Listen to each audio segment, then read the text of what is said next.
사람의 인연이라는 게 특별하다 이런 생각을 합니다.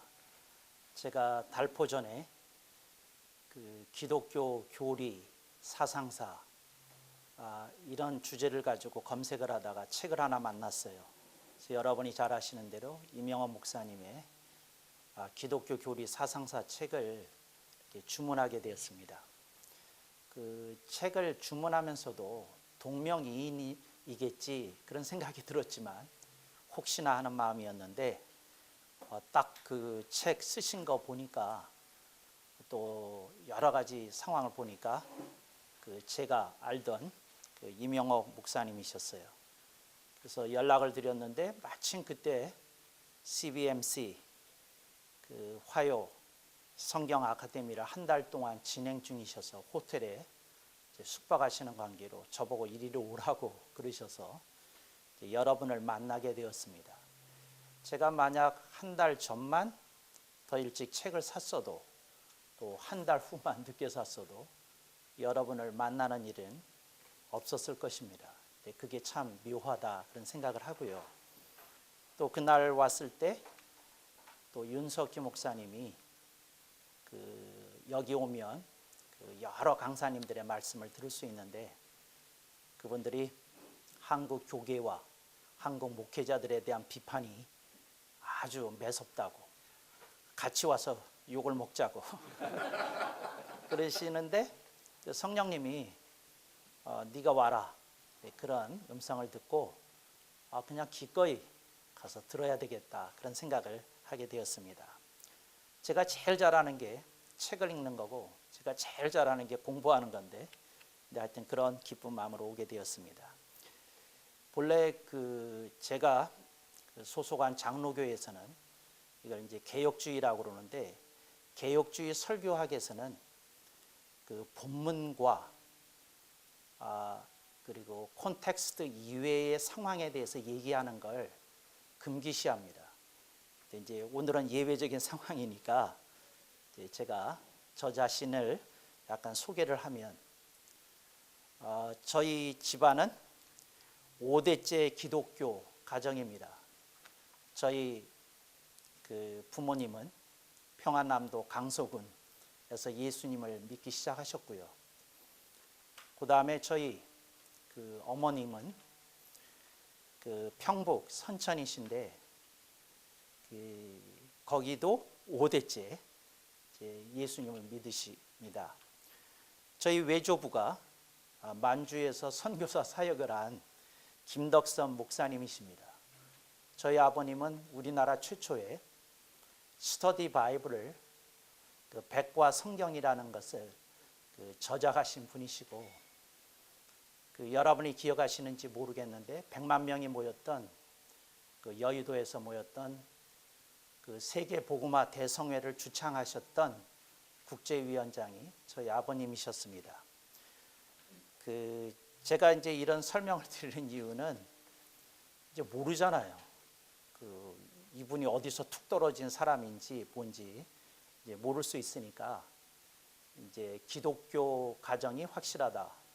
그리고 저희 아버님은 감리교 쪽이고요. 저희 어머님은 장로교셨던 거 여러분들이 잘 알리시라고 생각을 합니다. 오늘 주제는 교회 문법을 어찌하나인데 오늘 설교에 대해서 먼저 말씀을 드리면 저는 오늘 강론을 할 겁니다. 강론이라고 하는 건 강의 플러스 설교를 강론이라고 합니다. 그러니까 강의라는 건 지식적인 어떤 내용이 이렇게 체계적으로 좀 전달이 됩니다. 설교라는 건 그 가운데 우리들이 얻어야 될 교훈이 이렇게 맥락에 맞게 제시되는 설교를 할 겁니다. 그래서 강의 플러스 설교를 저는 개인적으로 강론이라고 그러는데 오늘 강론을 하게 될 것이기 때문에 조금 뭐라 그럴까 강의를 듣는다는 느낌이 없지 않아 있을 것이지만 제가 설교의 맥락을 놓치지는 않도록 주의하겠습니다. 교회 문법이라는 이런 주제를 다루게 되잖아요. 이런 걸 이제 사회학적인 담론이라고 하는 걸 들려서 얘기를 하면 담론을 크게 두 가지로 나눌 수 있습니다. 하나는 우리들이 일상에서 벌어질 수 있는 모든 얘기에 대해서 나누는 일상담론, 그리고 또 하나는 우리들의 인생에 대한 거대한 주제, 또 국가, 민족, 국제, 세계 이런 것에 다루는 거대 담론이 있습니다. 근데 오늘은 제가 좀 거대 담론을 다룰 겁니다. 그러니까 일상 담론을 다루면요, 은혜 받기가 아주 좋아요. 근데 이제 거대 담론을 들으면 좀 거북한 느낌이 먼저 들 수도 있고, 준비된 강론자가 준비를 잘 못하면 그냥 혼선이 생겨가지고 듣기는 들었는데 교통정리가 잘 안 된 느낌을 받을 수 있습니다. 근데 어찌됐든 거대 담론을 하겠다 말씀을 드리겠습니다. 그래서 여러분들이 은혜를 받는 시간일 것 같지는 않고요. 제가 아까 기도할 때 은혜 받게 해달라고 막 기도해서 오늘 은혜 받기는 어려울 텐데 그런 생각을 하면서 가슴을 조였습니다. 오늘 주제가 여러분들이 자주 듣는 용어가 아닙니다. 교회 문법이라는 말인데, 이건 우리나라에서 등장한 지 한 10년 정도 된 용어입니다.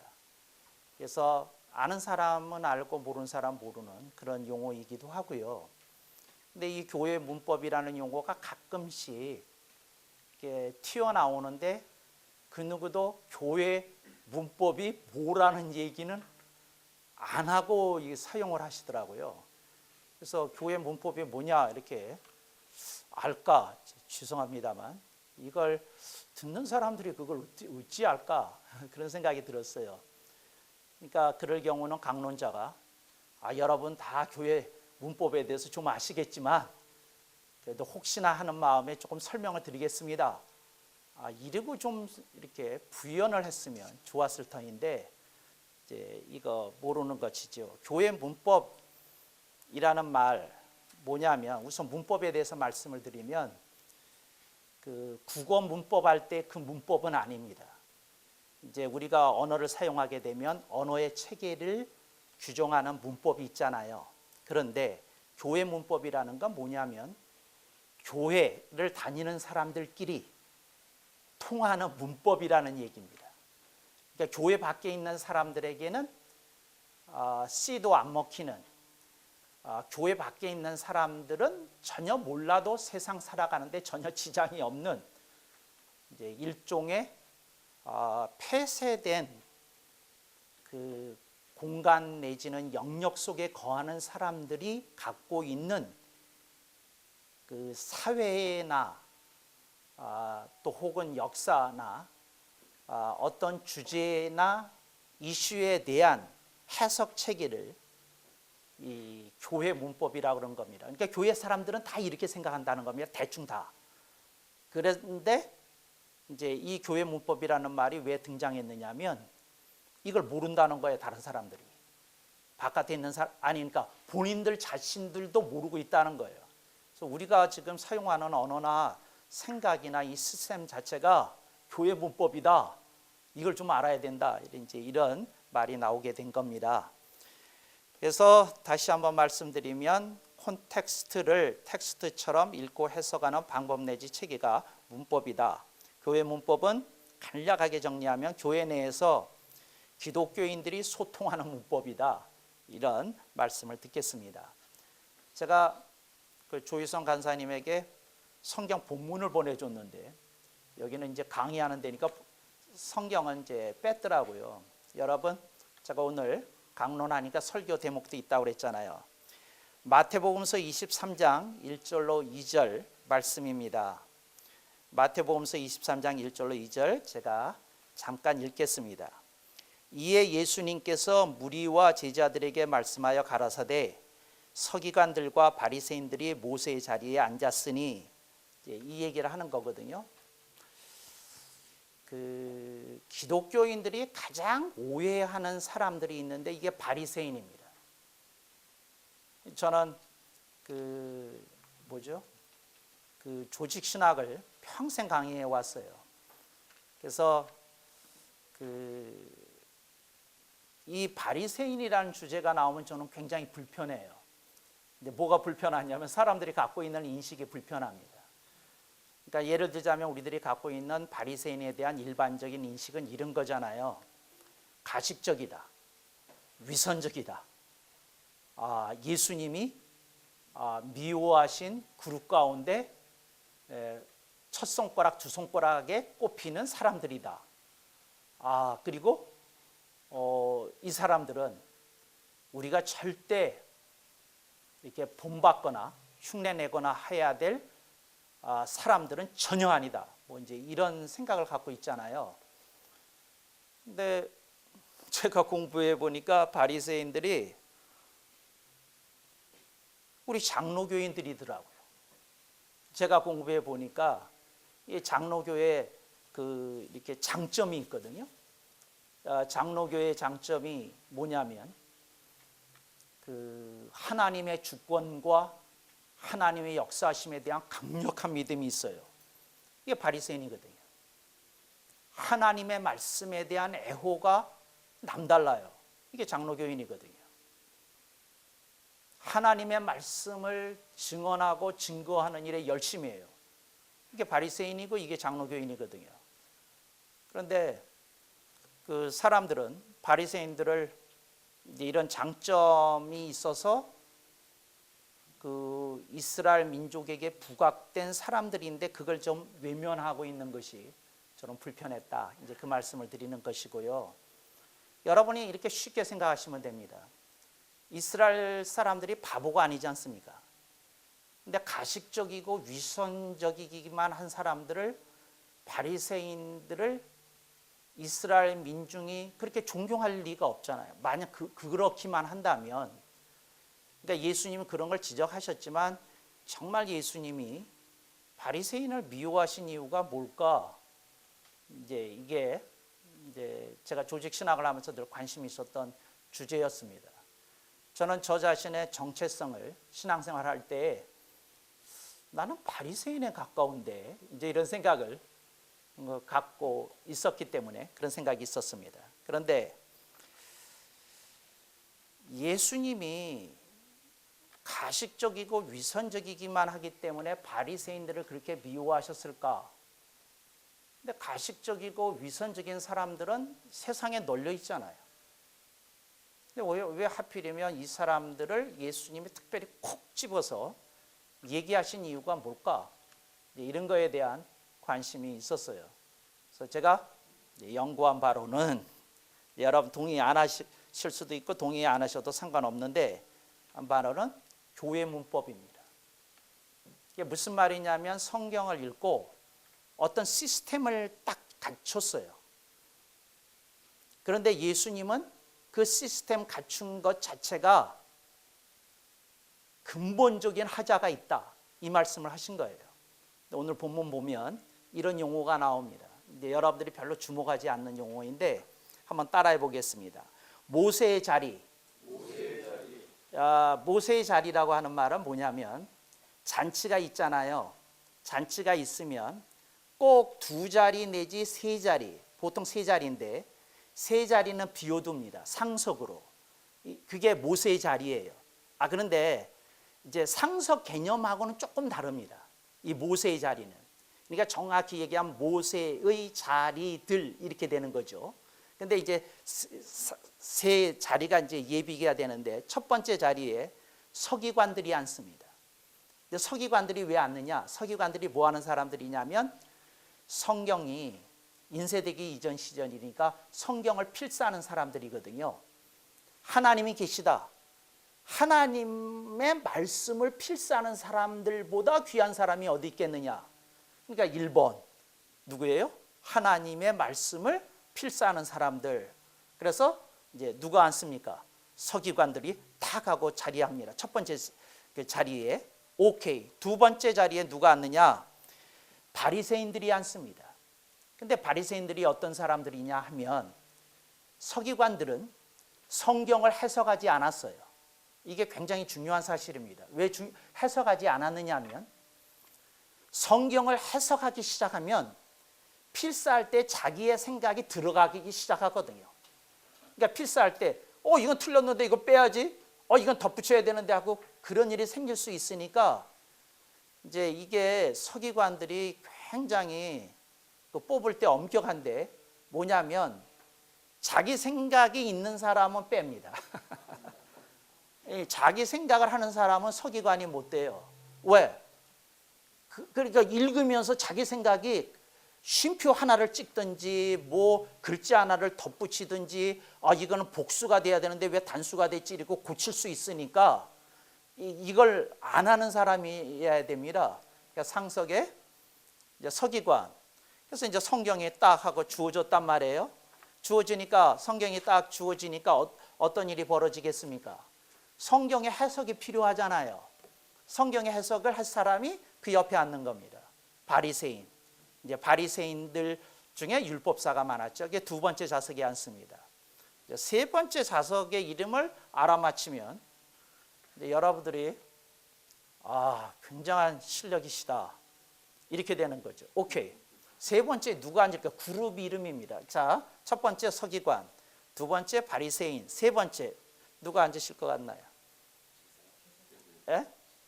제사장들은 여기 오지 않습니다. 너무 거룩하셔서. 네, 네, 맞습니다. 랍비가 옵니다. 랍비는 어떤 사람이냐? 요거 굉장히 중요한 건데 서기관과 바리새인과 랍비인데 이 랍비가 중요합니다. 랍비는 뭐냐면 생활에 관련된 질문을 하는 겁니다. 그러니까 예를 들자면 한일 경제전이 벌어졌지 않습니까? 일본 사람들 마음대로 욕하면서 기도해도 되는 겁니까? 이런 질문을 누구한테 합니까? 이제 랍비한테 합니다. 생활적인 실천적인 질문을 합니다. 그런데 이제 요 바리새인들에게는 뭐를 하는 거냐면 이제 이렇게 됩니다. 예를 들자면 이러이러한 생각이 들었는데 이러이러한 생각은 성경에 맞는 겁니까? 있는 겁니까? 그러면 서기관이 얘기합니다. 그 말씀은 신명기 몇 장 몇 절에 있습니다. 그거에 대한 가르침이 이렇게 딱 이분이 얘기를 합니다. 그러니까 성경적인 근거를 제시하는 건 서기관이 합니다. 그 다음에 그 말씀의 뜻은 무엇입니까? 누가 얘기합니까? 바리새인이 얘기를 합니다. 근데 구체적인 실행 항목에 대해서 누가 가르쳐 줍니까? 랍비가. 그런데 이 모세의 자리는 랍비의 자리는 비워도 되는데 잔치를 하든지 행사를 하려면 두 자리에는 사람이 앉아 있어야 됩니다. 그러면 이제 모세의 자리에 앉아 있는 분들이 이제 이 얘기를 합니다. 오늘 여기는 여법하게 준비된 자리이므로 이 행사의 시작을 해도 좋습니다 하는 얘기를 바리새인이 하면 이제 결혼식이 시작이 되는 거고 그날의 회식이 시작이 되는 거고 하는 겁니다. 근데 누가 앉아 있다고요? 그 자리에 이제 서기관들과 바리새인이 모세의 자리에 앉아 있었다. 근데 모세의 자리에 앉으려고 그러면 뭐가 있어야 되겠습니까? 교회 문법이 있어야 되는 거죠. 이제 이렇다. 이걸 여러분들에게 말씀을 드립니다. 제가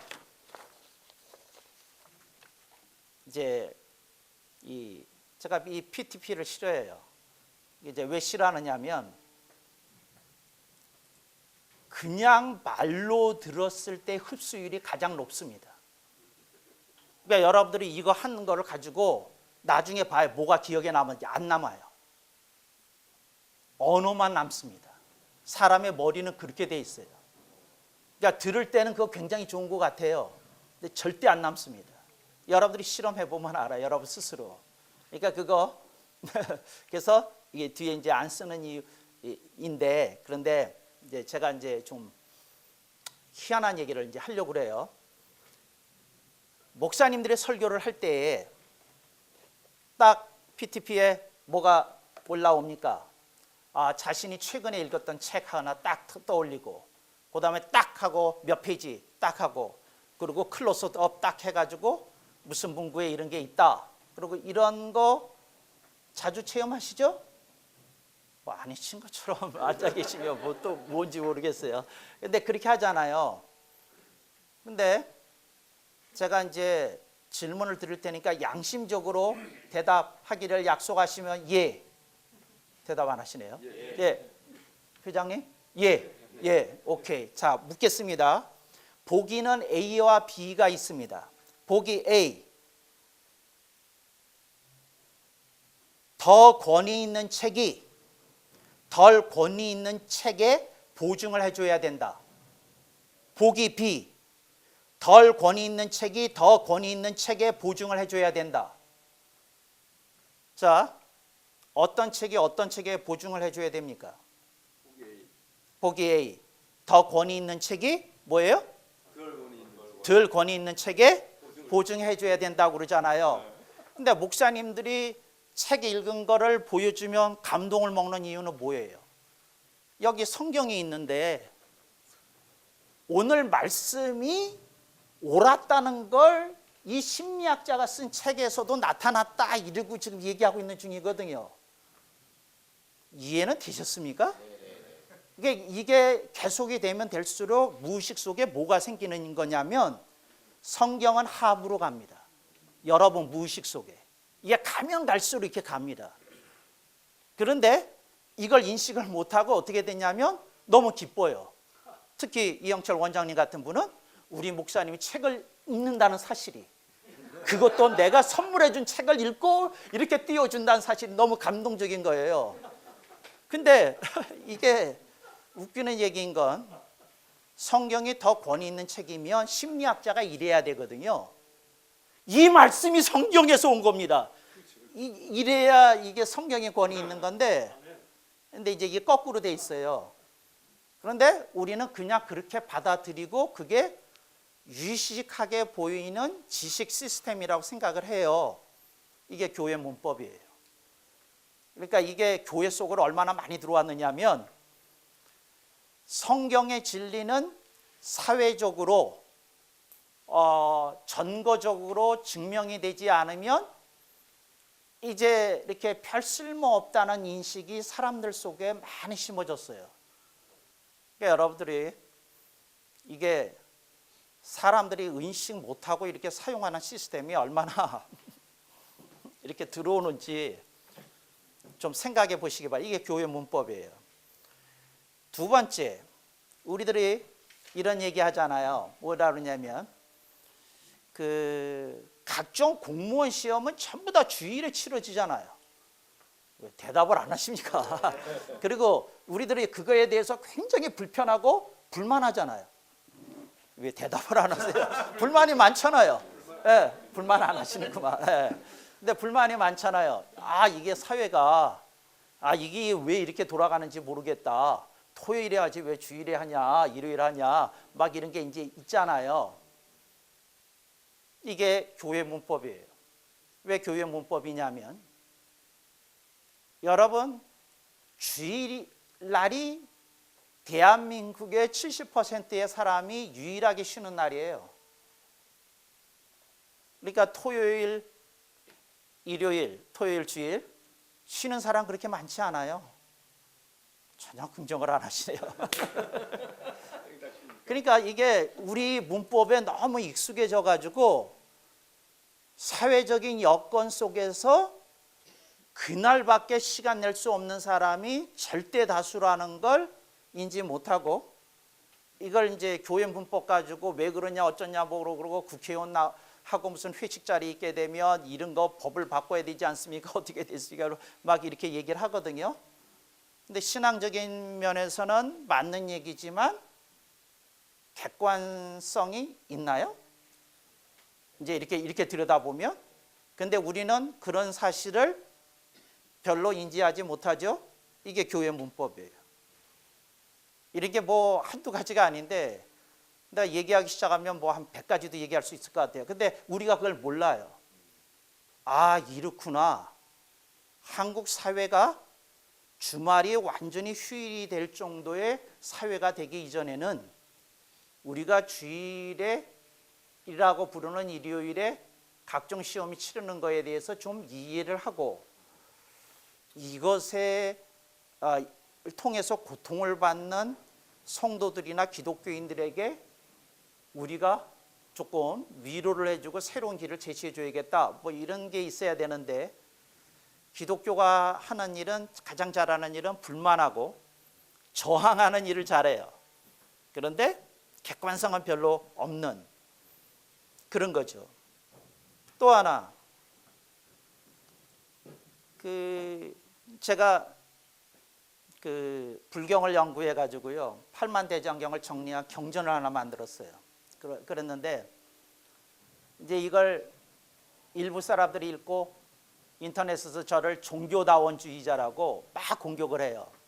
그런데 이제 그건 차치하고 이제 이 얘기를 드리려는 거예요. 뭘 드리려는 거냐면, 기독교가 한국 사회에서 소수 종교거든요. 소수 종교라고, 막강하지만 그 소프트 파워가 막강하지만 소수 종교거든요. 그러니까 다른 종교를 믿거나 안 믿는 사람의 숫자가 기독교인들보다 압도적으로 많거든요.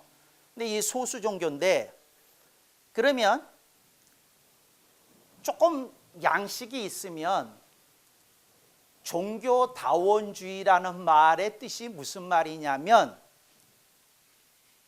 기독교가 어떤 특정한 국가나 사회 속에서 소수 종교일 때, 그렇잖아요.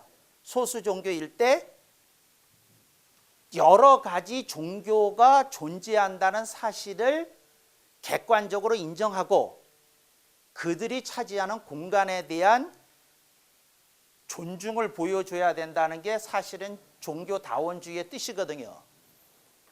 그러니까 이렇게 뜻을 알고 나면 종교다원주의 공격해야 됩니까? 그러지 않으면 우리가 조금 그렇게 훈련받아야 될 주제입니까? 그렇게 훈련을 좀 받아야 되거든요.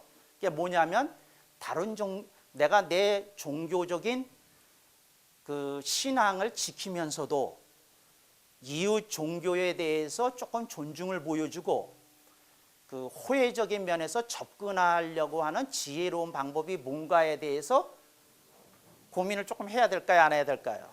해야 되는데, 근데 기독교인들은 종교에 관용적이려고 하고 포용적이려고 하고 뭐하면 뭐가 훼손되는 것처럼 느낍니까? 복음이 훼손되는 것처럼. 마치 그것도 뭐 공격할 때 쓰는 용어가 있어요. 뭐 혼합주의적인 생각을 가지고 있다는 등 뭐 이렇게 하면서 이제 하지요. 근데 여러분, 그렇게 된 결과 지금 다른 종교인들이 똘똘 영대해서 이 종교계에서 그 기독교만 왕따시키고 있는 건 아세요? 그러니까 불교하고 천주교하고 원불교하고 다른 세력들은 이렇게 따로 얘기해요. 기독교는 원래 대화가 안 된다고. 그리고 힘으로 밀어붙여요. 그런데 기독교가 리더십을 충분히 더 발휘할 수 있는데 이게 왜 안 되냐면, 이게 활동할 수 있는 공간의 입지 자체를 축소해 놓은 게 있어요. 하여튼 뭐 여러분 동의될지 안 될지 모르겠는데 저는 이런 쓸데없는 생각을 하는 거죠.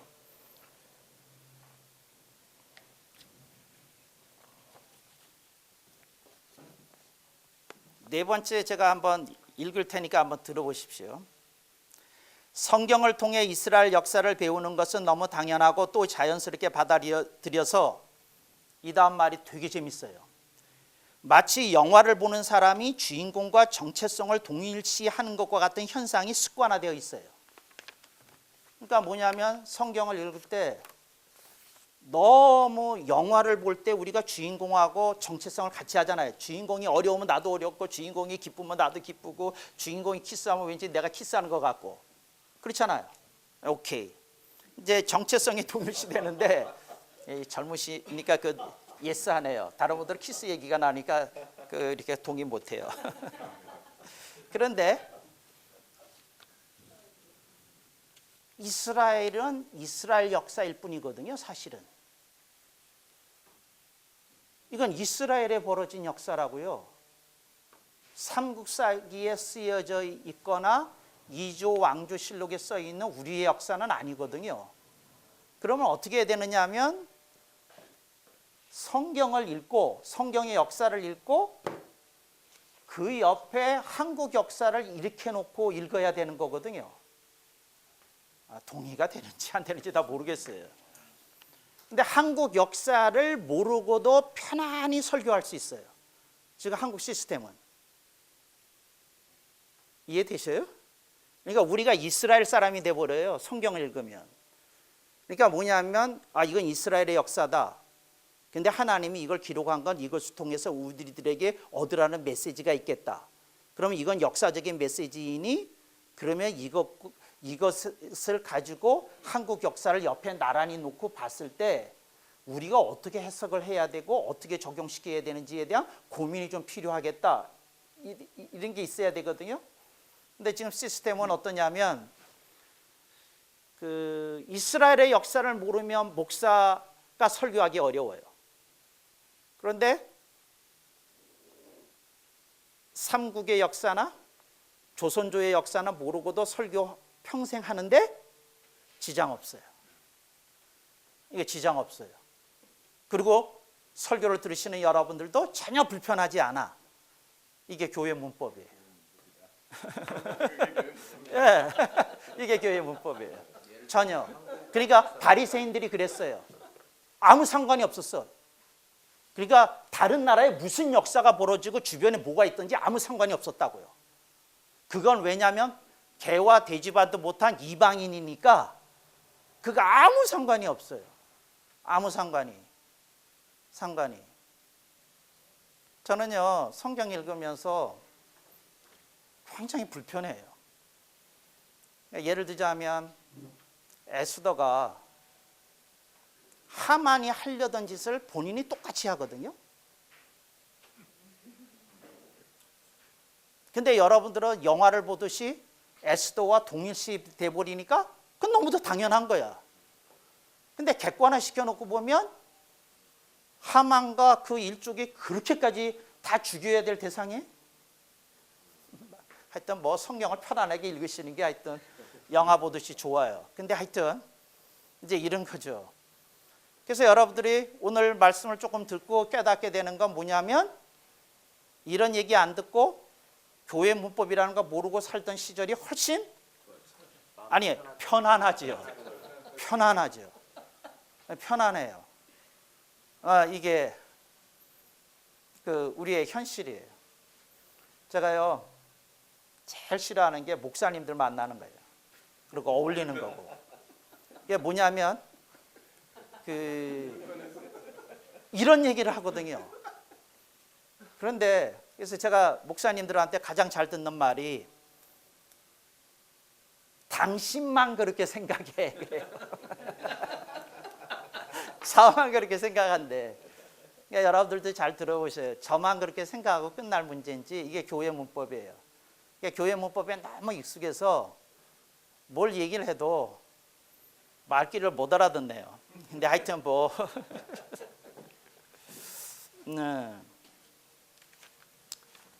내가 더 심각한 얘기를 또 하나 할게요. 한국 교회를 특히 장로교회를 부흥시킨 건 당회예요. 특히 장로님들. 난 지금도 기억해요. 장로님들이 어떠셨느냐면 자기 집이 굶어도 목사님은 먹였어요. 그 교회 수석 장로라는 말이 왜 생겼느냐면 그분은 그렇게 했어요. 자기 집 수리는 안 해도 교회 수리는 했어요. 그래서 그 장로교회에서 당회 시스템이 헌법상으로도 막강하지만 그런 아름다운 전통이 있었어요. 그런데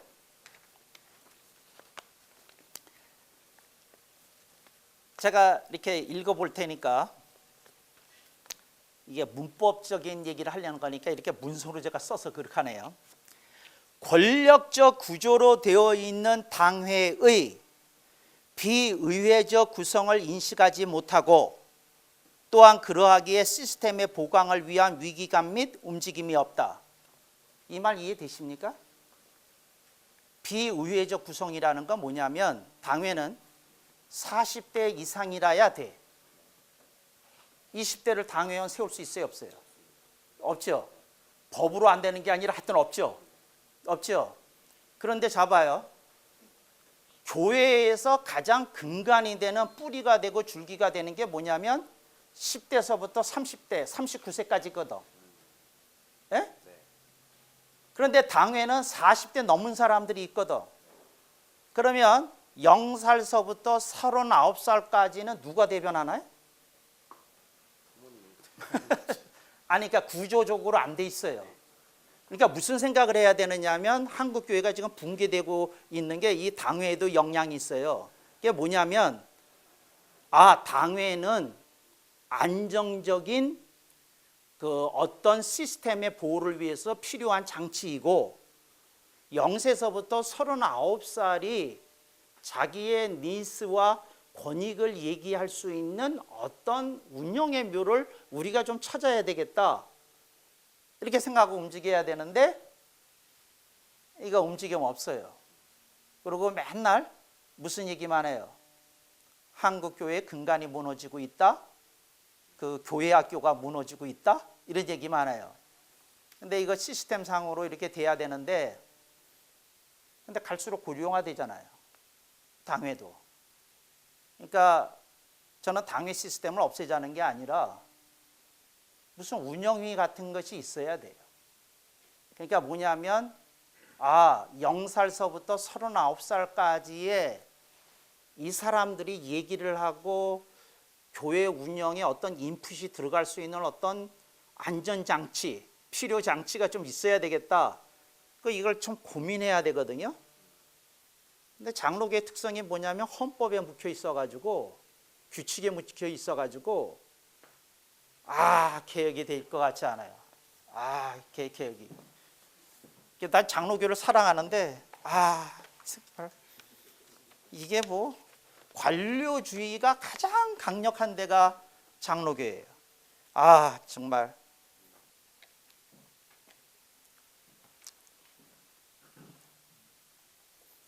제가 한국 교회에 교회당 건축 있잖아요. 이건 참담, 한국의 모든 교회들의 교회 건축해 놓은 거 보면 참담해서 할 말을 잃어요. 할 말을. 두 교회만 이제 불가피하게 얘기를 하자면 사랑의 교회. 교회를 이제 지었잖아요. 설계비도 엄청 주고 뭐하고 지었잖아요. 내가 일부러 몰래 가봤잖아요. 거기에 무슨 세미나 할 때도 참석해보고 앉아보고 막 그랬는데 딱 느꼈던 느낌이 뭐냐면 런던 가보셨나요? 런던에 있으면 딱 어울릴 것 같은 교회더라고. 시계탑도 그렇고 뭐도 그렇고 딱 영국의 재개발지의 한 코너에다가 딱 놨으면 영국 사람들이 환호하고 박수칠 교회 같은 그런 거예요. 근데 제가 여러분 묻겠어요. 사랑의 교회가 그렇게 줄기차게 주장했던 제자 훈련의 철학은 교회 건물 어디서 만나볼 수 있어요? 어디서 만나볼 수 있어요? 나 묻는 거예요. 그러니까 그 교회가 내내 얘기하기를 사랑의 교회 이퀄 제자 훈련의 철학, 칼. 근데 교회에 수천억을 들여서 교회를 짓는데 교회 철학은 가시적으로 보여주는 게 없다면 이게 제대로 된 콘셉트와 제대로 된 디자인이냐? 이거 한국 교회의 수준을 보여주는 게 이런 거냐? 너무 거대하고 뭐 그런 거는 차치하고라도 이게 정말 안타까운 거죠. 교회의 편리를 위해서 그 시립지를 갖다가 침범했어요. 미리 양해를 구하고 이렇게 했어요. 도로를 해가지고 그 도로 점용비를 엄청난 돈을 내요. 근데 저는 이런 생각을 하는 거죠. 그 교회의 의식이 아예 이런 말이 나오지 않게끔 약간 설계를 변형하고서라도 안쪽에서 다른 공간을 줄이고 그것을 교회가 수용하는 쪽으로 디자인할 정도의 의식이 있으면 안 되는 건가? 무슨 대기업들이 그 역사와 연결된 빌딩을 지을 때는 다 돈 내고 그렇게 전용비 내고 이렇게 해서 다 하던데 우리도 그렇게 하자는 거 하고 그런 의식이 되지 않는 건가? 그러잖아요. 저는 세문안 교회 건물 가보고는 울었어요. 너무 비참해서. 아니 한국 교회 100년의 역사는 어디 있냐고. 제가 강조하기 위해서 흥분을 한 거예요. 그 교회가 늘 하는 말이 우리 세문안교회는 한국교회, 한국장로교회, 어머니 교회라고 그러잖아요. 한국 문화가 어디 있어요? 그러니까 세문안교회당은 뉴욕의 브롱스에 지면 아주 환호받을 건물이겠더라고요. 뉴욕에 어울려요. 근데 이게 무슨 한국 문화를 보여주는 구석이 하나도 없고 그래요. 이제 두 건물의 특징이 뭐예요? 현대적 기능성 빌딩이에요. 잘 지었어요. 효율적으로 지었고. 그렇지만 뭐는 없어요. 영광과 감동과 세계인을 향한 메시지는 없어요. 한국 교회가 비참해요.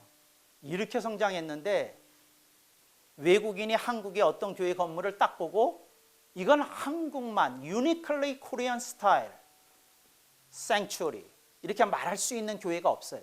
미안해, 없어요. 뭐 옛날에 뭐 지은 뭐 강화도에 있는 뭐 성공의 그 건물 한옥도 더 고친 거 가지고 얘기할 수는 없잖아요. 지금 21세기에. 그런 얘기 가지고 한다는 게 웃기잖아요. 그러니까 여러분들이 이게 한국교회 현실에 문화가 없어요. 그리고 한국에 이게 자부를 느낄 만한 그 교인들이 빨리 짓고 아름답게 짓고 그것만 생각을 했지 우리 교회는 한국의 문화를 대표하는 기독교적 교회당을 지어내야 될 엄중한 사명감이 우리 교회에 있다. 근데 세문안교회 수준이 그 정도 수준이 되는 교인들의 집합체가 아니라면 그러니까 한국교회 비극이에요. 그러니까 거기 누군가가 그런 의식이 없었다는 얘기죠. 사랑교회도 그게 없었다는 얘기고. 근데 이게 교회 문법이에요. 이게 장로교 총회 있잖아요. 2박 3일, 3박 4일 이렇게 모여요. 회의가 거의 불가능한 구조예요. 회의가. 총대로 한번 참석해 보셨으면 알 거예요. 그냥 얘기 조금 하다 보면 막히고 조금 하다. 이게 뭐 토론이 될 수 있는 그런 어떤 구조. 이게 비생산적이고 비능률적인 아주 극치예요. 근데 아무도 그걸 허니 안 해요. 뭘 안 하느냐 하면 이 비능률적 비생산적인 이 시스템 이거 뜯어 고쳐서 이 교회가 이제는 총회 시스템 자체를 고민하고 개혁해서 뭐를 해야 된다. 이런 생각 안 해요. 그래서 장로회 총회 그거 보면요. 회의하다가 말아요. 총회장 이렇게 해서 땅땅땅땅 하고 이렇게 정리해요. 그리고 뭐하고. 근데 참 서글픈 현실 속에 있는 거죠. 이게 뭐라고요? 이게 교회 문법이에요. 교회 문법.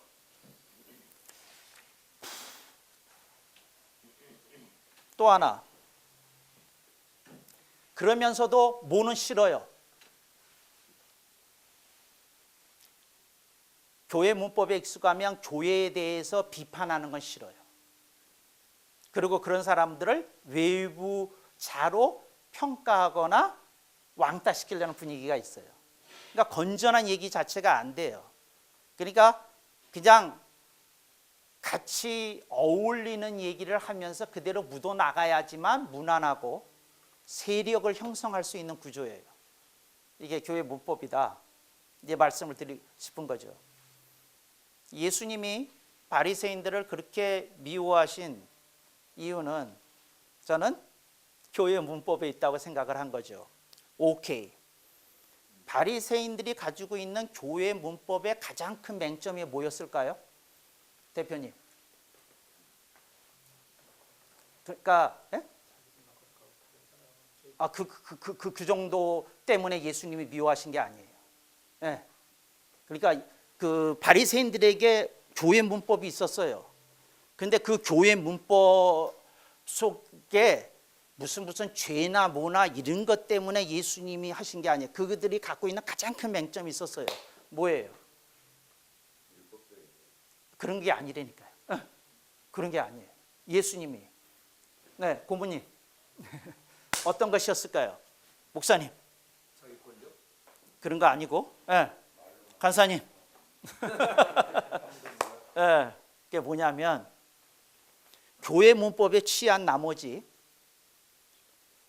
율법과 하나님의 말씀의 핵심이 오시는 그리스도인데 그리스도가 왔는데 그리스도가 안 보이는 거예요. 그리스도가 앞에 있는데 성경을 평생 연구한 사람들이 이분이 그리스도인 걸 못 알아보는 구조라는 거죠. 예수님이 가장 미워하신 건 뭐냐면 성경을 모르는 사람이 예수님을 못 알아본 건 이해가 돼. 근데 성경을 달달 외우고 평생 끼고 사는 서기관들과 바리새인들이 뭘 몰라요? 예수님을 못 알아보는 이 구조에 대해서 예수님 미워하신 거예요. 근데 그걸 저는 신학적인 용어로 교회 문법이라고 그런 거죠. 저는 똑같은 현상이 지금도 일어날 수 있다고 생각해요. 일어나고 있는지도 모르고요. 그게 뭐냐면 정말 주님이 하시고 싶은 메시지는 교회에서 안 가르쳐주고 있을, 가르치지 못하고 있을 가능성이 높다는 거죠. 이게 맥락이 있다면 예수님이 과거 완료형으로 그걸 그 복음서에 기록하게 하셨을까요? 그러니까 바리새인을 막 예수님이 심하게 질책하셨어요. 근데 그게 그 시대로 끝날 얘기일까요? 그렇지 않으면 앞으로도 누군가가 신약 성경까지 포함이 되어 있는 온전한 성경책을 읽으면서도 하나님의 제대로 된 메시지를 읽지 못하고 뭐에 빠져요? 교회 문법에 빠져서 제대로 된 메시지를 놓치고 있을 가능성에 대해서 주님은 질책하셨다. 이게 이제 제가 성경을 읽는 방법이에요. 근데 여러분들은 어떻게 생각하시는지 모르겠는데 여러분들이 좀 고민하셔야 돼요. 이 교회 문법에 대해서. 이거 쉽지 않아요. 이거 어떻게 어디서부터 고쳐야 되는지 이거 딱 깨어나야 돼요. 깨어나야 돼요.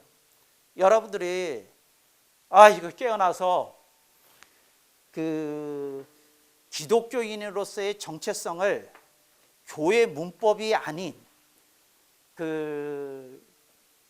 제가 제시하고 싶은 건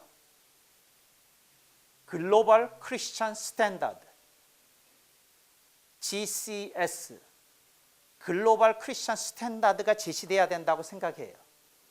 이게 무슨 말이냐면 글로벌이라는 말은 예수님을 믿든 안 믿든 그 기독교를 믿든 다른 종교를 믿든 모든 사람들이 이건 엄연하고 명백한 진리이기 때문에 우리들이 그거를 수용해야 되겠다. 이렇게 얘기할 수 있는 메시지를 성경에서 끌어나와서 제시해야 되지 않냐. 이 얘기를 하는 거죠. 마지막으로 명성교회 얘기하겠어요. 어떤 사람이 그 화가 단단히 났어요. 그래가지고 명성교회 교인인데 막 저보고 그 무슨 하소연을 얘기를 하면서 막 얘기를 해요. 분노에 차가지고. 근데 제가 그분한테 이런 얘기를 했어요. 무슨 얘기를 했느냐면 집사님이 하신 말씀 다 옳습니다. 명성교회 사정과 형편에 의하면 교회를 가장 안정적으로 다음 세대에 넘겨서 앞으로 한 3, 40년 동안 편안하게 할 수 있는 방법이 김하나 목사님에게 다음 세대의 목회권이 넘어가는 게 가장 합당합니다. 가장 안정적입니다. 그리고 교회의 평화를 도모할 수 있는 방법이기도 합니다. 그리고 나름대로의 그 모든 사정이 충분히 이해가 됩니다. 근데 제가 이런 얘기를 했어요. 그런데 이게 한국 교회의 비극입니다. 교인이 5만이 모인 교회가 선임, 창립 목사의 아들이 아니면 교회가 다음 30년을 갖다가 안정적이고 평화롭게 발전할 수 있을 거라는 기대감을 갖지 못한다는 사실이 이 한국교회 비극입니다. 적어도 명성교회 수준이 되면 충분히 그러한 능력자를 찾을 수 있는 시스템이 돼야 되고, 또 혹시 부족한 사람이 선임이 되더라도 다음 세대를 충분히 끌어나갈 수 있는 시스템을 이미 갖춰놔야 되는 교회가 돼야 되는 것입니다. 그리고 명성교회 수준이 되는 거라면 세상에서 환호와 박수와 찬사를 받아야지 어떤 각도에서든지 비판과 비난의 대상 되는 것 자체가 문제입니다. 그 교회에, 그분한테도 그랬어요. 그 교회의 문법으로는 맞습니다. 그러나 주님의 문법은 아닙니다. 그래서 그분이 그 용어는 이해 못했을 거예요. 근데 하여튼 그 교회의 문법으로 맞습니다. 그러나 주님의 문법은 그게 아닙니다. 내가 그랬어요. 근데 그분이 무슨 말인지 그냥 묻지도 않더라고요. 물어봐야 되는데 묻질 않아요. 네, 그리고 끝났죠. 제가 여러분에게 이제 제시하려는 건 이런 거였습니다. 저는 한국 교회에 병이 가장 큰 병이 지금 21세기에 한국 교회가 지금 붕괴되고 있다, 쇠퇴하고 있는 거에 가장 큰 문제는 저는 교회 문법에 있다. 저는 이렇게 생각해서 말씀드렸습니다. 여러분들이 좀 고민하시고 이 교회 문법이 아니라 글로벌 크리스천 스탠다드를 우리 CBMC 강서 지회가 이렇게 비전으로 제시하는 날이 오기를 간절히 당부하고 권면하고 축원합니다.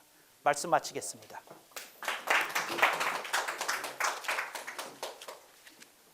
네, 그렇죠. 네, 질문 받겠습니다.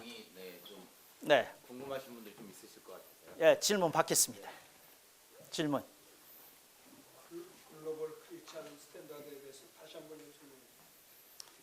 글로벌 크리스찬 스탠다드는 무슨 뜻인고 하니 예수님을 믿든 안 믿든 기독교를 믿든 타종교를 믿든 모든 사람이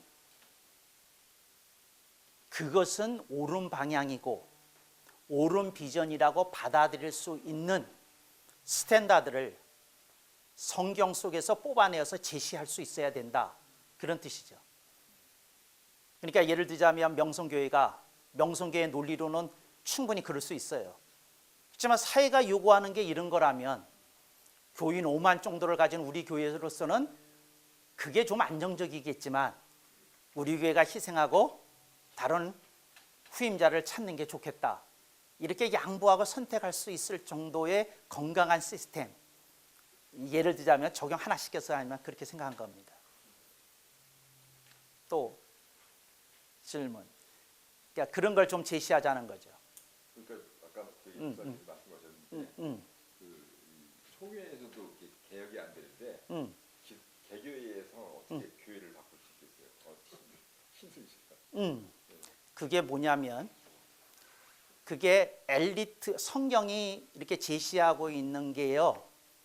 제가 이제 그 우리나라에서 일어난 유명한 자유주의 신학 가운데 민중 신학이 있어요. 독일에서도 일부 일정한 평가를 받았는데, 근데 제가 민중 신학에 대해서 얘기하면서 조직 신학 가르칠 때 이런 얘기를 했어요. 이게 허점이 있다. 왜 허점이 있느냐면 창세기만 읽어봐도 이게 하나님의 방법이 아니다. 하나님의 방법은 엘리트와 리더를 들어서 사용하셔요. 노아 시대 노아, 에녹 시대 에녹, 다윗 시대 다윗, 아브람 시대 아브람 하는 식으로 사용하셔요. 그래서 어떻게 하셔야 되느냐면 여러분이 여러분 자녀를 그런 엘리트로 키워내시든지 여러분이 그런 엘리트가 되든지 둘 중에 하나예요. 엘리트를 키워내야 돼요. 엘리트를. 그러니까 예를 들자면 이게 우스갯소리인데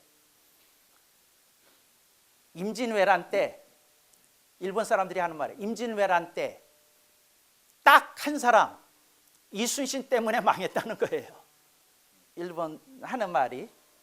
그러니까 이순신 장군의 그 엘리트적인 가치가 우리나라를 구했다. 이렇게 봐도 과언이 아니거든요. 물론 이순신 장군 도운 여러 명의 장수도 있고 이제 민중이 있었지만, 그래서 저는 엘리트를 키워내야 되지 않냐, 리더를 키워내야 되고 그런 비전을 향하면서 나가야 되지 않느냐. 이제 그게 하나고요. 또 하나는 글로벌 크리스천 스탠다드라는 게 어떤 콘텐츠를 가져야 되는지에 대해서 이 소프트 파워적인 면에서 고민 좀 해야 돼요. 그냥 뭘 제시해야 되지? 이렇게 이제 좀 할 수 있고 그런 걸 좀 해야 된다는 거죠. 그리고 또 하나는 여러분이 그런 연구를 하는 신학자들을 지원해 줘야 돼요. 여러분들이 좀 있으면 그러면 그분들이 뭘 제시하겠어요? 연구해서 그런 걸 이렇게 책으로 내고 이렇게 해야 되거든요. 지금 한국은요 신학의 식민지예요.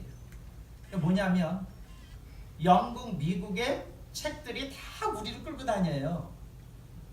그런데 한국에서 제대로 된 신학자가 배출이 안 되고 있거든요. 우선 영어로 책을 못 쓰네. 근데 이런 걸 좀 생각하면서 신학자를 키우는 프로젝트를 좀 가동하든지 여기 있는 분들이 모여서 무슨 콘텐츠를 만들어가지고 글로벌 크리스찬 스탠다드, CBMS 강서 지회의 시대적 선언 이런 걸 만들어내든지 여러분들이 뭘 해야 되는 거죠.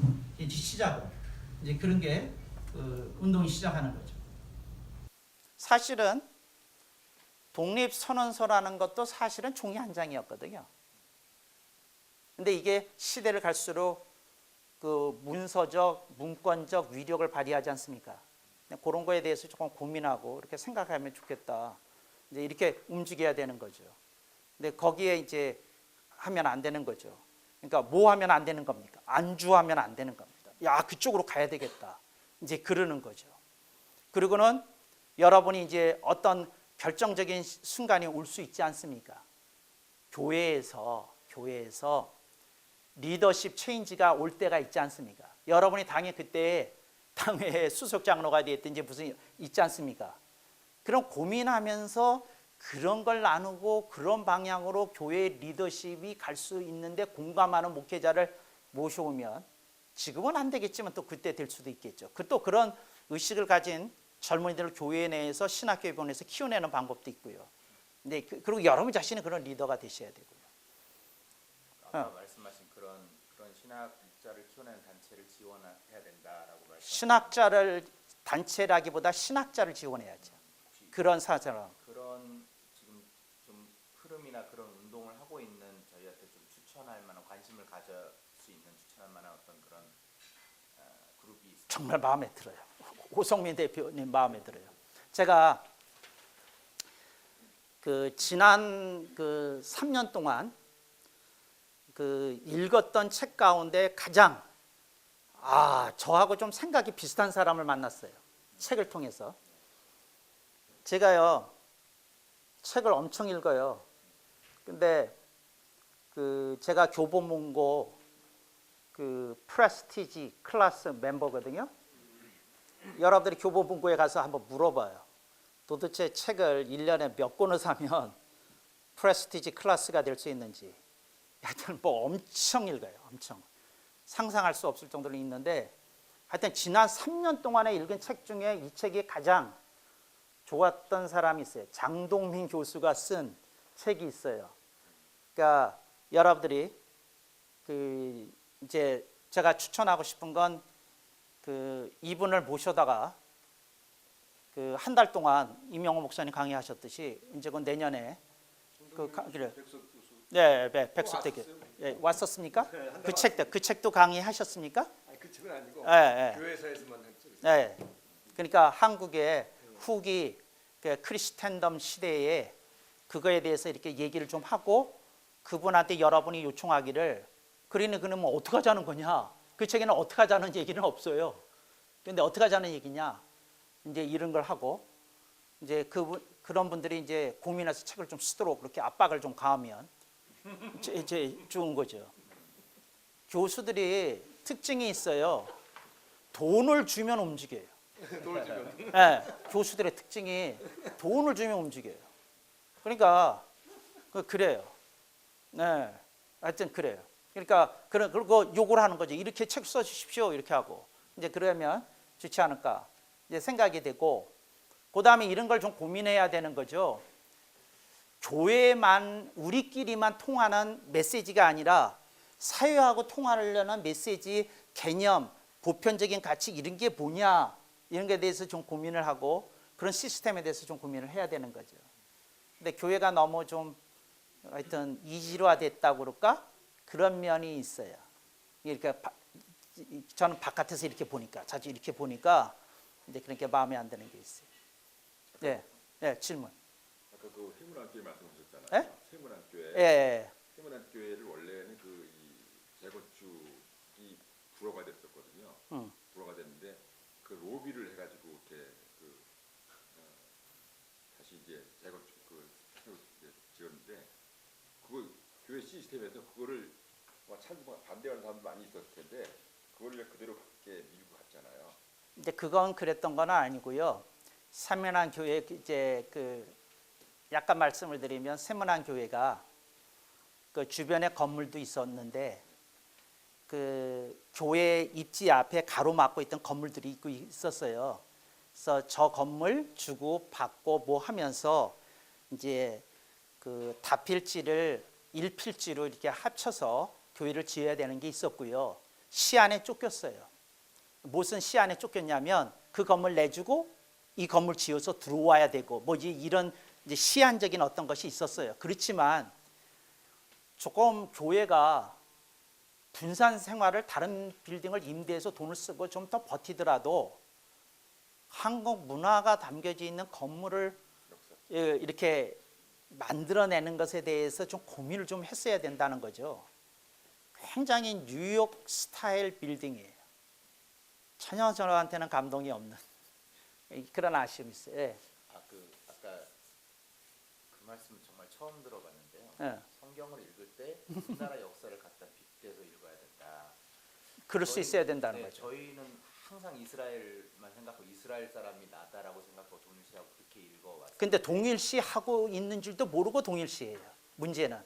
예를 들어서 그렇게 한국 역사를 끌고 와서 읽었을 때 뭔가 해석이 달라지는 그런 어떤 한국 역사가 그 제대로 보여지는 것들이 많이 있죠.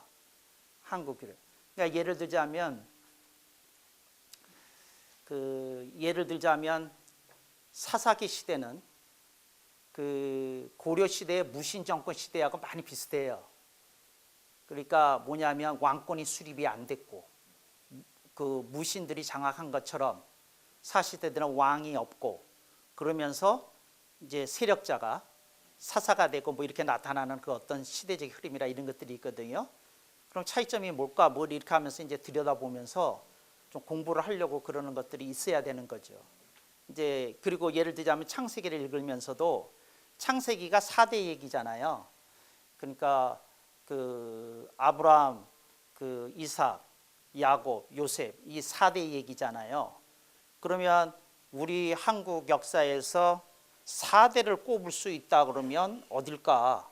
이렇게 생각하면서도 좀 읽어봐야 되고 이제 이런 여러 가지 방법들이 있는 거죠. 그러면 그런 과정 속에서 하나님이 역사를 어떻게 보기를 원하신다는 게 느껴지면 지금 역사를 어떻게 살아야 된다는 메시지가 조금 더 클리어하게 보일 수 있죠. 근데 하여튼 그거 몰라도 된다는 건 좀 비극이죠. 한국 역사를 몰라도 된다는 건. 근데 여러분들이 제가 그 뭐냐면 조선 왕조실록이요. 하여튼 어마어마한 책이에요. 어마어마한 책이에요. 이게 그 콘텐츠 거기서 제대로 그 이렇게 한 페이지를 가지고만 이렇게 딱 들여다보고 성경을 해봐도 그 어마어마한 걸 얻을 수 있죠. 그런데 이제 그렇게 하려면 좀 한학에 대한 조예가 조금 번역이 되어서 다 나와 있지만 원문을 조금 이해해야지 그 맛을 알 수 있는 부분이 있기 때문에 이제 그런 면은 있지만 그래도 그거 봐야 된다 그렇게 생각을 하죠. 그러니까 예를 들자면 그 이런 거예요. 그 이스라엘과 유다로 두 개 왕조로 분리가 됐잖아요. 두 개 분류된 거하고 그 우리나라가 삼국으로 이렇게 분리되어 있었잖아요. 이제 그러면 그쪽이 분열이 된 거하고 이렇게 삼국이 이렇게 형성이 된 거하고 이렇게 비교해서 이제 보면 뭐 조금 이렇게 메시지 얻을 수 있는 맥락도 있고 그렇죠. 예. 오늘 아주 참 우리가 틀에서 벗어난 폭넓은 말씀을 주셔서 감동을 많이 받았는데요. 예. 말씀을 듣다 보니까 별난 질문을 하고 싶어졌어요. 네. 그러니까 그 이상한 질문이라고 생각하지 마시고 네. 그 이명호 목사님 책을 읽으면서 거기 안디옥 교회 때 예. 리스토리아라는 그 어떤 강사가 하나님이 어머니가 계시다는 주장을 해가지고 그런 교파가 생겼다는 말씀이 있더라고요. 네, 네. 그 왜 하나님 어머니 계시냐 하면 예수님 어머니 계시잖아요. 삼위일체 하나님이니까 그 하나님 아버지 어머니 있어야 된다 하는 주장을 했다는 그 교파가 있었대요. 그걸 읽으면서 바리새인들을 이렇게 미움받지 않았어요. 예수님한테. 근데 바리새인은 하나님한테 아주 충성스러운 종들이에요. 그러면 유대 교인들이 그렇게 핍박을 많이 받았는데도 불구하고 하나님을 섬겼는데 예수님은 안 섬겼지만 또 하나님이 유대인을 야단을 쳐야 되는 거예요, 징계해야 되는 거예요, 사랑해야 되는 거예요. 그런 의문이 들리잖아요. 네. 그것도 이제 성경을 읽으시면서 당연히 들으셔야 되는 질문이고요. 그거 이렇게 간략하게 질문을 드릴 수 없는데 저는 이 말씀을 드리고 싶어요. 그게 뭐냐면 그 복음을 가리키시는 분들이 이스라엘이나 그 유다교만 나오면 이중적인 잣대를 들이대요. 자 봐요. 복음의 입장은 예수님을 안 믿으면 구원이 없어요. 왜 아멘을 안 하세요? 복음의 입장은 예수님을 안 믿으면 뭐가 없어요? 구원이 없어요. 아멘. 근데 유다교만 가면 예수님을 안 믿어도 구원이 있는 것처럼 흐리게 말해요. 그렇잖아요. 이게 이중적인 잣대예요. 저는 둘 중에 하나라고 생각해요. 예수님만으로 구원을 받는다는 게 진리라면 미안해요. 유다교에 구원 없어요.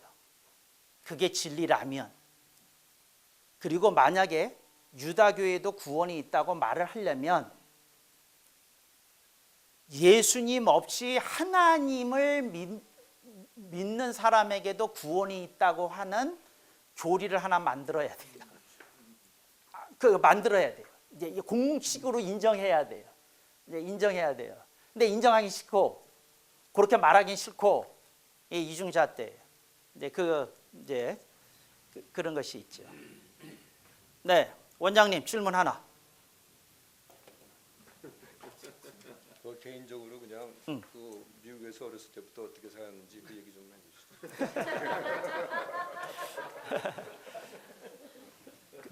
그 얘기보다도요 간략하게 한 얘기만 할게요. 그 이북에서 이제 그 이북 사람이니까 이제 월남했잖아요. 월남했는데 고향을 떠난 사람들이니까 그 이렇게 정처가 좀 없잖아요. 그래서 어디가 정착지를 할까 그러는데 저희 어머님은 일찌감치 일본에 유학 갔다가 이제 미국으로 가셨어요. 한국 잠깐 나오셨다가 공무원 생활을 하시다가 보건과장을 하시다가 이제 미국으로 가셨어요. 이제 그 얘기고요. 그리고 이제 저희 어머님이 사업을 해서 돈을 많이 버셔서 저는 그 굉장히 이제 부유한 그 어린 시절을 보낼 수 있었죠. 이제 그런 건 있었는데 그거보다도 저한테 이제 개인적으로 가장 좋았던 건 제가 초등학교 시절에 소혜서 선생님이라는 한학을 하는 소혜서 선생님을 만났어요. 이분이 복도방에서 장기를 두고 계셨는데 제가 이렇게 일주일 동안 보다가 장기 가는 길을 알겠더라고요. 근데 선생님이 요놈 봐라. 눈빛을 보니까 장기 가는 길을 아네. 그래가지고 그 선생님하고 장기 같이 두다가 이제 친해서 한학을 배운 게 있었고요. 그래서 이 한국이라는 문화, 이 한국 전통의 소중함, 뭐 이런 것이 많이 저한테 들어올 수 있었던 이제 그런 것이 있었다 이렇게 말씀을 드릴 수 있겠고요. 저는 어렸을 때부터 좀 방골이었어요. 근데 그 방골이었다는 얘기는 뭐냐면 성경을 그렇게 읽히지 않았어요, 나는. 성경을 읽으면 다른 게 보였어요. 그래서 그러니까 생각이 조금 다른 생각을 많이 했어요. 예를 들자면 목사님들이 성경에 누가 이렇게 해서 복을 받았습니까? 이랬잖아요. 그러면 제가 초등학교 3학년 때도 제가 기억도 나요. 그래서 가서 이렇게 묻는 거예요. 전도사님, 여기 이 동네에 봐요. 예수 믿는 사람보다 안 믿는 사람이 더 복을 받은 것처럼 부유하게 사고 잘 사고 이런 사람이 더 많은데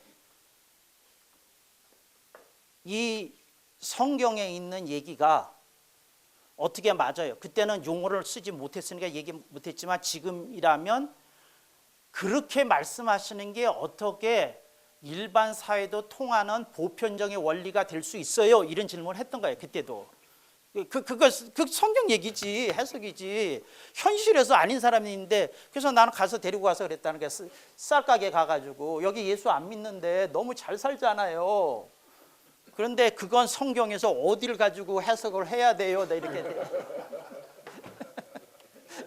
그건 우리끼리 얘기잖아요. 이렇게 얘기를 한 거예요. 근데 이런 게 달랐던 거예요. 이런 게. 그러니까 저는 목사님들 설교 들으면 그런 생각을 하고 듣는 거죠. 뭐라 듣냐면 안 믿는 사람 입장에서 들어요. 저게 맞을까? 저게 호소력이 있을까? 저게 객관성이 있을까? 목사님들 와서 그러잖아. 이렇게 하면 비즈니스 흥한다고. 전혀 감동이 없으시잖아요. 방골이네. 예. 완전 방골이. 그거 알지도 못하는 어떤 얘기가 있잖아요. 그런데 목사님이 차라리 이렇게 얘기를 해야 되는 거거든요. 여러분, 우리가 비즈니스를 하지 않습니까? 근데 이제 비즈니스를 할 때에 우리가 신앙적인 걸 떠나서 내가 잘 돼야 되겠다는 생각에 집착하지 않습니까? 그런데 우리는 또 하나님이 원하시는 대로 하고 싶지 않습니까? 근데 우리는 그 방법을 좀 모르지 않습니까? 그런데 여러분, 내가 설교하러 왔는데 사실은 나는 성경을 알지만 비즈니스를 모르지 않습니까? 근데 여러분은 비즈니스 알지만 성경을 잘 모르지 않습니까? 이게 우리들의 고민인데, 여러분들이 우리가 조금씩 성경 공부하다가 보면서 여러분에게 성경이 열려져서 여러분 그 원리를 발견하셔서 나를 좀 가르쳐 주시고, 나는 또 성경 가르치다가 비즈니스 속에서 어떤 게 깨달아진 게 있어서 우리가 함께 성장하면 좋겠습니다. 이러면 뭐가 되는 거예요? 토킹 어바웃이 되는 거고, 이게 이러지 않으면 그 주일학교하고 맥락이 별로 다를 거 없어요. 던지고 받는데 별로 이렇게 적용이 잘 안 될 수 있는, 그렇잖아요. 근데 이런 미묘한 어떤 것들에 대해서 어떻게 해야 되는지, 세상 살아가는 거에 대해서 어떻게 생각해야 되는지 그런 고민이 좀 있어야 되지 않나 생각하거든요. 이제 이런 게 있어요. 원장님이 그거 체험하시겠네. 뭐냐면 여러 사람이 있는데 예수 안 믿는 사람이 이쁜지 더 많아하고 유능하고 그럴 때가 있잖아요. 그건 어떻게 해석해야 돼요? 그건